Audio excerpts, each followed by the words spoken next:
Okay, this is Tilly. As I said, she is an Eastern Screech Owl. She's very nocturnal, so every time we have to take her out on a program during the day, she's not really happy with us. But she tolerates programs really well. She's very well behaved. And this is like all she's going to be doing for us today. Oh, she's trying to get away. So Tilly came to us in 2014.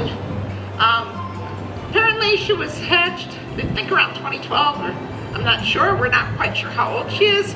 She could be a little bit younger than she thinks because she's really well behaved with us. And usually owls, if they're not raised by their owl parents, if they are raised by their owl parents, they're really hard to train for programs. So we think she was pretty young when she came to us because she's really chill. Tilly was attacked by a cat. The American Bird Conservancy has brochures that they put out and asks people keep your pets in. I don't know about you guys, but the cats in my neighborhood are all feral. So if they found the screech owl, I feel sorry for the screech owl, even though we don't have any in our neighborhood. They do find other birds. But she was attacked by a cat and scratched her right eye. And the reports that we got back from the avian ophthalmologist, yes, there are avian ophthalmologists, said that she was blind in one eye and she had a cataract. We don't think she's totally blind because when we opened her box to take her out, and it's daylight, she's trying to sleep during the day, she will either close that right eye or you can tell the pupil does not close as much. So I think she's sensitive to the light. Her other pupil behaves as a normal pupil does. It closes when it's really bright out. And as I talk, I'll bring her around. You'll be able to just take a look at both of her eyes. We're not in the sun right now, so there might not be much of a difference. Yes, right now there is a difference. So, as you can see, owls can turn their head pretty far. She's looking straight behind her. She can turn her head from over here, 270 degrees, it's 3/4 of the way around. And then she can turn it 3/4 of the way around the other way too. So in the back it actually overlaps. She can see things behind her either from her right side or her left side.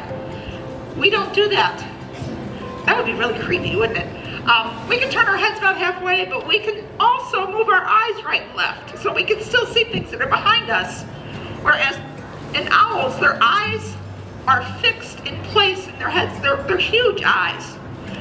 In fact, if we could look through her ear, which I'm not going to do right now, you can see some of the owls, you can actually see their eyeballs if you look into their ears. Sounds creepy, doesn't it? We do have a picture of that. Rachel will probably walk around and you can see. Well, that's very strange. One of the reasons she can move her head that far is because she's got 14 vertebrae in her neck. We only have 7. So our necks are not as flexible as the birds' necks.